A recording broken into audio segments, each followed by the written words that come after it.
අම්මේ ලොකු දරුවට කරදරයක් වෙන එකක් නෑනේ. උඹලා මං කියනව ඇහුවන්නම් මෙහෙම වෙන්නේ සූනියම් දෙවියනේ නාමයයි වැද කියන්නේ. වාල්ත කපු මහත්තයෝ අපිට ශාස්ත්‍රයක් බලා ගන්න ඕන. හොඳයි.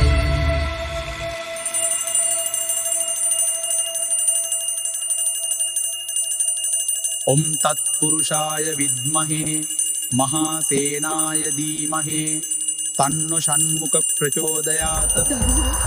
මෙතෙන්ට ආවේ දෝෂයක් බලාගන්න නේද?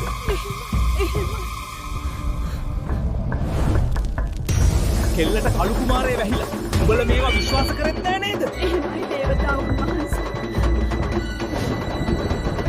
පරක්කු කරන්න එපා. අදම දරුවව දේවාලෙට එක්කන් එන්න.